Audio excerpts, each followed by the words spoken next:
সম্প্রতি খাগড়াছড়িতে এক মারমা কিশোরীর কথিত ধর্ষণের ঘটনা প্রসঙ্গে মন্তব্য করতে গিয়ে পার্বত্য নিউজের সম্পাদক মেহেদী হাসান পলাশ উল্লেখ করেছিলেন, পাহাড়ি নারীরা ধর্ষিত হলে ন্যায় বিচার পান না। সামাজিক প্রথার নামে শূকরের বিনিময়ে দায় মুক্তি পেয়ে যায় ধর্ষক। আগস্ট মাসের 20 তারিখে রুমায় একটা মারমা মেয়েকে, 5 বছরের মারমা মেয়েকে রেপ করা হয়েছে, গ্যাং রেপ করা হয়েছে 5 জন লোকে, রুমার পাইন 2 ইউনিয়নে।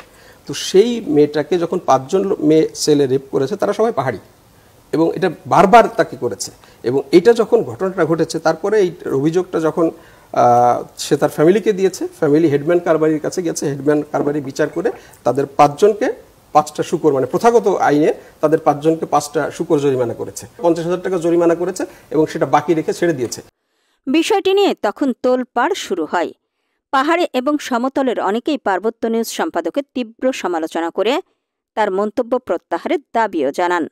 ওই ঘটনার কয়েকদিনের মধ্যেই এমন আরও একটি ঘটনা জনসম্মুখে আসে, যেখানে সামাজিক প্রথার নামে আবারও ন্যায় বিচার থেকে বঞ্চিত হয়েছেন এক প্রতিবন্ধী মারমা নারী।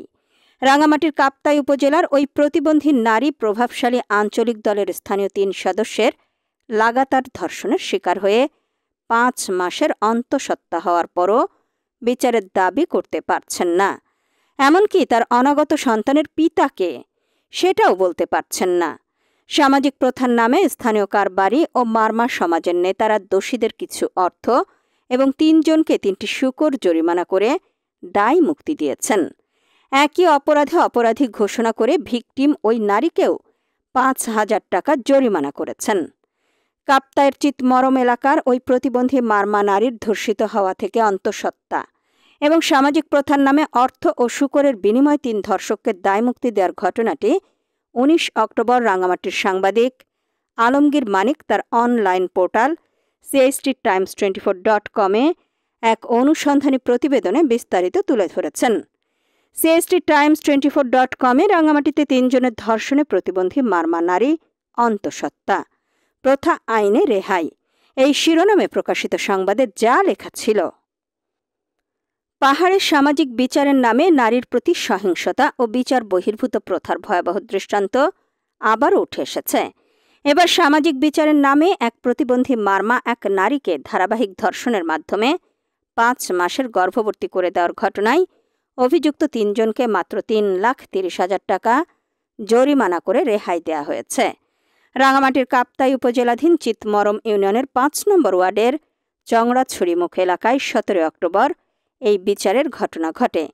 বিচারকদের রায়ে বলা হয়েছে, জরিমানার অর্থের মধ্যে 3 লাখ টাকা ভিকটিমের অনাগত সন্তানের জন্য ব্যাংকে রাখা হবে এবং বাকি টাকা দিয়ে প্রথা অনুসারে সমাজের জন্য শূকর ক্রয়ের জন্য ব্যয় করা হবে। এই ক্ষেত্রে ভিকটিম নারীর কাছ থেকেও 5,000 টাকা জরিমানা করা হয় সামাজিক বিচারে। মারমা নারীকে ধর্ষণে অভিযুক্তরা হলেন অনুচিং মারমা, কালা মারমা এবং মং উ মারমা। অভিযুক্ত 3 জন এবং ভিকটিম সকলেই মারমা সম্প্রদায়ের বলে ওই প্রতিবেদককে নিশ্চিত করেছেন স্থানীয় জনপ্রতিনিধি সিং থয় ও মারমা। উক্ত প্রতিবন্ধী মারমা নারী বর্তমানে 5 মাসের অন্তঃসত্ত্বা হলেও সন্তানের পিতাকে সেটি নির্দিষ্ট করে জানাতে পারেননি।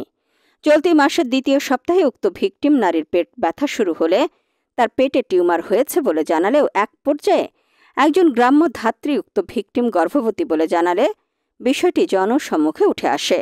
এরপর স্থানীয় তরুণ তরুণীদের সম্পৃক্ত করে 15 জনের কমিটি করে সামাজিকভাবে বসে ভিকটিমকে জিজ্ঞাসা করলে তিনি 3 জন অভিযুক্তকে শনাক্ত করে দেখান।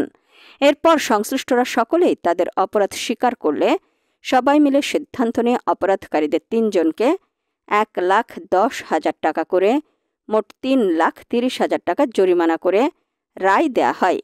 নির্মম এই ঘটনাটি শুনেই চন্দ্রঘোনা থানা পুলিশের একটি টিম ঘটনাস্থলে গিয়ে ভিকটিম ও তার পরিবারকে থানায় এসে লিখিত অভিযোগ দিতে অনুরোধ করলেও অজ্ঞাত কারণে এখনও পর্যন্ত তারা থানায় অভিযোগ দায়ের করেননি বলে প্রতিবেদককে নিশ্চিত করেন চন্দ্রঘোনা থানার অফিসার ইনচার্জ। উক্ত এলাকাটি পাহাড়ের একটি প্রভাবশালী আঞ্চলিক দলের সশস্ত্র বাহিনীর দখলে থাকায় তাদের চাপে ভিকটিম পরিবারটি আইনের আশ্রয় নিতে পারছে না বলে জানায় স্থানীয় একটি সূত্র। স্থানীয় মানবাধিকার কর্মীরা বলছেন, এই ঘটনা পাহাড়ের সামাজিক বিচারের নামে নারীর প্রতি সহিংসতা ও বিচার বহির্ভূত প্রথার ভয়াবহ দৃষ্টান্ত। আইনশৃঙ্খলা বাহিনীর তৎপরতা এবং প্রশাসনের কঠোর হস্তক্ষেপ ছাড়া এমন অনৈতিক বিচার সংস্কৃতি বন্ধ করা সম্ভব নয়।